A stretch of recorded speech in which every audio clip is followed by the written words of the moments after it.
Membre du comité, l'Association des Marocains victimes d'expulsion arbitraire de l'Algérie saisit l'occasion de la tenue de cette session du comité pour l'examen du rapport soumis par le Maroc pour vous communiquer les éléments d'information relatifs au drame vécu en 1975 par des milliers de travailleurs migrants marocains expulsés arbitrairement et massivement par les autorités algériennes.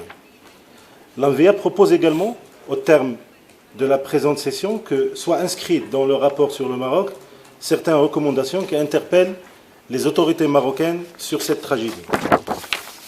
L'Association des Marocains victimes d'expulsion arbitraire de l'Algérie, MVA, est une organisation non gouvernementale marocaine à but non lucratif qui a été fondée en vertu de la loi marocaine sur la constitution des associations.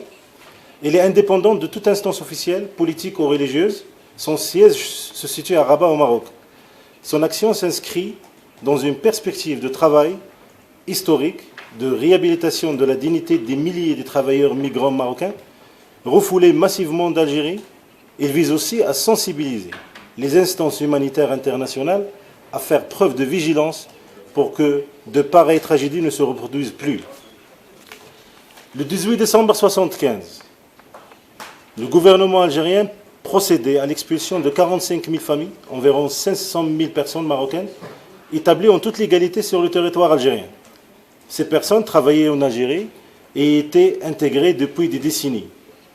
Bien qu'ayant fondé des familles, pris les armes même dans la guerre de libération de l'Algérie et contribué activement au développement de ce pays, ils se voyaient expulsés massivement et arbitrairement vers le Maroc sans aucune sommation préalable.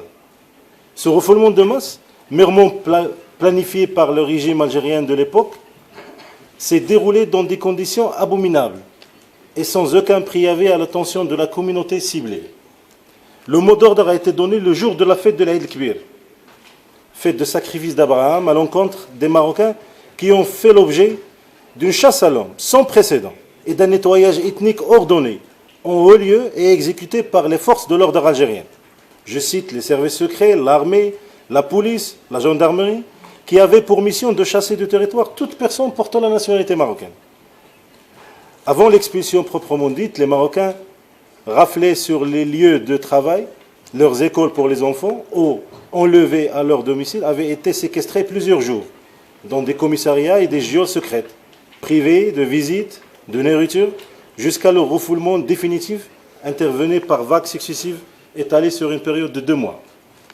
Les Marocains étaient envoyés manu militari, laissant derrière eux une partie de leur famille, leurs biens mobiliers et immobiliers, leurs ressources financières, pensions de retraite, salaires d'activité, comptes en banque, etc.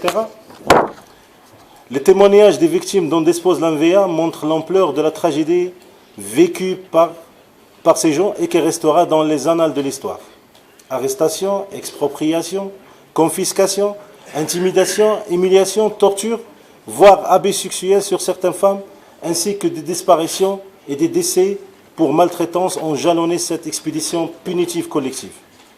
Déportées vers les villes frontalières marocaines, les victimes expulsées ont vécu sous des tentes dressées à la hâte par les autorités marocaines. S'il vous plaît, juste pour vous rappeler que c'est l'examen du Maroc, et pas de l'Algérie. Exactement. Et ce qui serait intéressant pour les experts membres du comité, c'est leur faire des suggestions, éventuellement de recommandations à l'État du Maroc pour régler le problème. Juste, Merci beaucoup. merci, Monsieur le Président. C'est juste pour rappeler les événements. Donc, je disais que ces gens ont vécu des situations difficiles au moment de leur déportation vers les villes. Donc, compte tenu des faits relatés, bien sûr, concernant ce douloureux événement vécu par des milliers de travailleurs marocains et les membres de leur famille, l'ANVEA, compte tenu aussi de la situation déplorable que vivent cette population et compte tenu aussi de l'insuffisance des actions menées jusqu'à aujourd'hui par les autorités marocaines pour permettre aux victimes de jouir de leurs droits, l'ANVEA sollicite des honorables membres de ce comité de recommander à l'État partie, d'abord, de consentir les efforts nécessaires pour permettre aux victimes de cette exaction massive d'accéder à toutes les voies de recours possibles. Deuxièmement, de saisir toutes les organes et instances internationales compétentes en matière d'examen de ce genre de violation des droits de l'homme. Troisièmement, de saisir l'Algérie pour la prise en considération de recommandations prises par votre honorable comité en avril 2010 lors de la 2e session et de faciliter la mission de l'ANVEA dans la défense des droits des victimes par un soutien effectif de ces initiatives. Je vous remercie.